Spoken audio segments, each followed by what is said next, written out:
엔비론멘탈리즘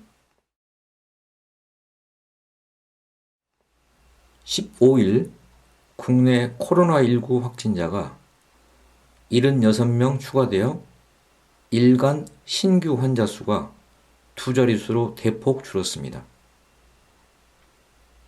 지난달 21일 이후 23일 만입니다. 신규 완치자가 신규 확진자보다 많은 흐름도 이날까지 사흘 연속 이어졌습니다. 대구와 경북 지역 신규 확진자 수가 지속적으로 줄어드는 등 신천지 예배 관련 집단 감염 여파가 안정화되는 모습입니다. 반면에 전 세계적으로 코로나19 감염이 가파르게 확산하고 있습니다. 코로나19는 미국 전역으로 확산됐으며 3,045명이 감염됐다고 미국 언론들이 15일 전했습니다. 트럼프 대통령도 감염자와 잇따라 접촉한 사실이 확인돼 관련 검사를 받아야 했습니다. 뉴욕타임즈가 미국 질병통제예방센터 관리들과 대학 전문가들이 비공개로 논의한 결과를 입수해 보도한 데 따르면 미국이 코로나19를 방관할 경우 감염자는 1억 6천만 명 내지 2억 1,400만 명, 사망자는 20만에서 170만 명에 이를 수 있다는 예측입니다.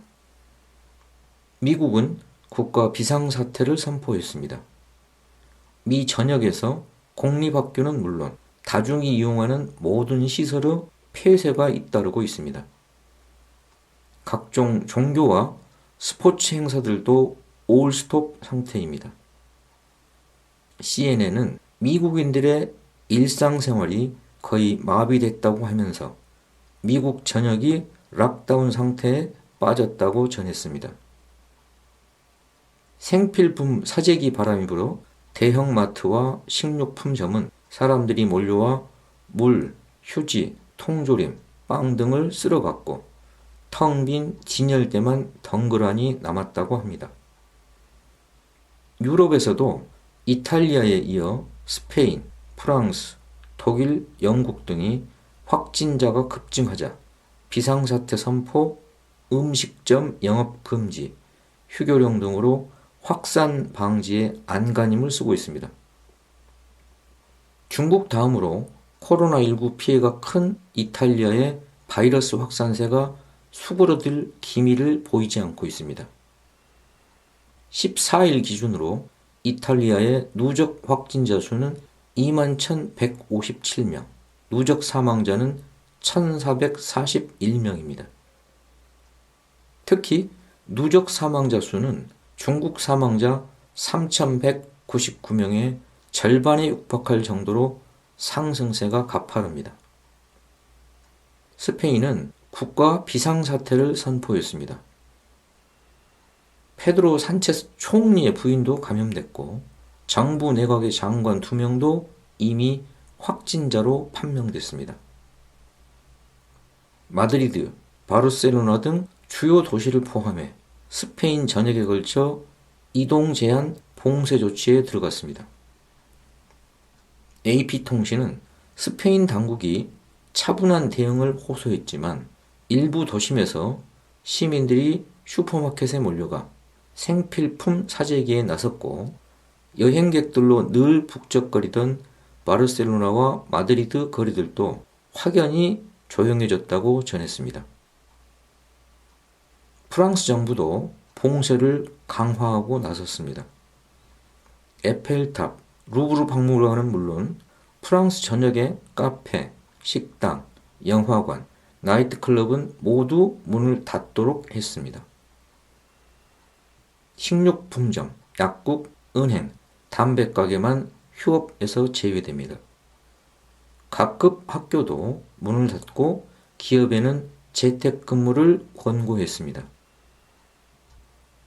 AFP 통신은 유럽의 동쪽 밀라노에서 서쪽 마드리드까지 광장과 거리가 텅 비었다고 전했습니다.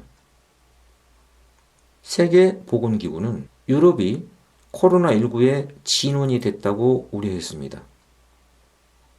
테워드로스 아드라홈 거브레수스 세계보건기구 사무총장은 유럽이 이제 코로나19 팬데믹의 진원이 됐다고 밝혔습니다. 그는 유럽에서 중국을 제외하고 나머지 세계를 합친 것보다 많은 확진 사례와 사망자가 보고되고 있다며 중국에서 이 전염병이 절정일 때보다 더 많은 사례가 현재 매일 보고되고 있다고 지적했습니다. 반면에 코로나19 감염자에 대한 완치율이 80%를 넘어선 중국은 안정된 국면입니다. 15일 중국 국가위생건강위원회의 집계 결과 하루 전날 코로나19 신규 확진자는 20명입니다.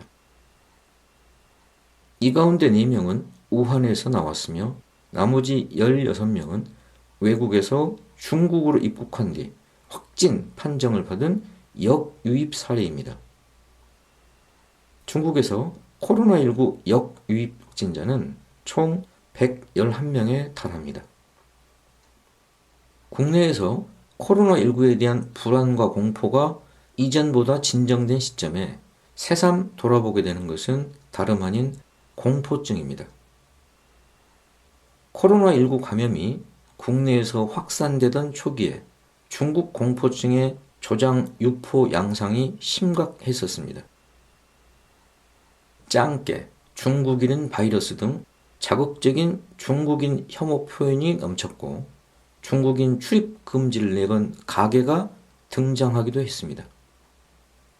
수구 언론은 중국에 대한 혐오와 공포를 부추기기에 여념이 없었고 구태 정치인과 일부 종교인들은 중국인 입국 금지를 외치면서 미친 듯이 날뛰었습니다. 그런데 지금 상황은 어떤가요? 이제 미국과 유럽이 코로나19 팬데믹의 진원으로 되고 있음에도 불구하고 미국 공포증이나 유럽 혐오증을 조장 유포하는 가짜뉴스나 선동 발언은 찾기 어렵습니다. 미국인 출입 금지를 내걸었다는 소문도 유럽인 입국 금지를 외치는 집회 소식도 들리지 않습니다. 바람직한 현상입니다. 특정 국가나 특정 인종에 대해 공포증을 조장하고 증오와 혐오의 적대감을 유포하면서 낙인과 배제를 일삼는 것은 반인륜적인 증오 범죄입니다. 주목하는 것은 한국 사회에 여전히 중국과 중국인에 대한 증오와 적대의 감정 표현이 엄연히 존재하는 반면에 미국과 미국인에 대해서는 전혀 다른 여론의 양상이 나타나고 있다는 점입니다. 우리 사회의 중국과 미국에 대한 태도와 감정이 사뭇 다르고 매우 상반된다는 사실이 새삼 놀랍습니다. 돌아보면 단지 코로나19 사태에서만 그런 양상이 나타난 게 아니었습니다. 한국 사회에는 아시아, 아프리카 사람들은 폄하하고 무시하면서도 미국과 유럽의 서양인에 대해서는 동경하고 호감을 표시하는 현상이 흔합니다. 극단적인 부류는 서양인의 우월성을 무한히 칭송하며 동양인을 근거 없이 비하하기도 합니다. 유자격 유능 강사임에도 불구하고 미국적이 아니고 아시아 출신이라서 학부모들이 영어 강습을 피한다는 뉴스. 반대로 미국적의 백인이라서 강사라고 썼더니 무자격자의 미국에서 아동 성폭행을 저질러 인터폴 수배를 받던 파렴치한 성범죄자라는 사실이 드러나서 충격에 빠졌다는 보도도 있었습니다. 어디 그뿐인가요? 아직도 박근혜를 추종하는 태극기 부대가 태극기와 함께 성조기를 흔드는 데서도 우리 사회에 일그러진 단면이 여지없이 드러납니다. 무엇이 문제일까요? 우리 안에 내재화된 오리엔탈리즘입니다. 오리엔탈리즘은 원래 서양의 작가, 디자이너, 예술가들이 동양 문화의 여러 측면을 묘사하거나 모방하는 것을 가리키는 말이었습니다. 하지만 에드워드 사이드가 오리엔탈리즘에서 그 의미를 새롭게 규명하였습니다. 사이드는 19세기에 유럽 제국주의의 식민지 침략으로 형성된 동양에 대한 적대적이고 편향적인 시각의 서양 예술 및 학술 전통을 지칭하는 용어로 오리엔탈리즘을 재정의했습니다. 사이드는 서양이 만든 동양에 관한 담론은 서양의 동양 지배를 정당화하는 권력 장치로 기능한다고 해석합니다. 서양인들은 동양인들이 무능하며 게으르다고 생각하며 자신들보다 두뇌나 신체면에서 열등하다고 단정합니다. 쇠퇴하고 비참한 동양을 식민지화함으로써 자기들이 동양을 구원했다고 자신들의 식민지 침략을 정당화합니다. 요컨대 오리엔탈리즘은 서양의 제국주의를 뒷받침하기 위한 문화적 헤게모니의 일환이라는 것이 사이드의 주장입니다. 문제는 우리 의식에 내면화된 오리엔탈리즘입니다. 서구에 대한 사대주의와 자기 비하의 컴플렉스가 다름 아닌 내면화된 오리엔탈리즘입니다. 오죽하면 미국 하원 의원의 카더라 한마디에 한국 코로나19 진단 키트가 뜨거운 논쟁거리로 번지는 사태가 벌어지겠는가요? 사실에 대한 확인도 맥락에 대한 파악도 없이 밑도 끝도 없이 미국발이라면 그저 진실인 양 떠드는 형국이니 안타깝고 답답한 일입니다. 코로나19 방역에서 한국이 훌륭한 모범 사례들을 만들고 있다는 것이 세계보건기구를 비롯하여 세계적인 감염병 전문가들의 한결같은 평가입니다.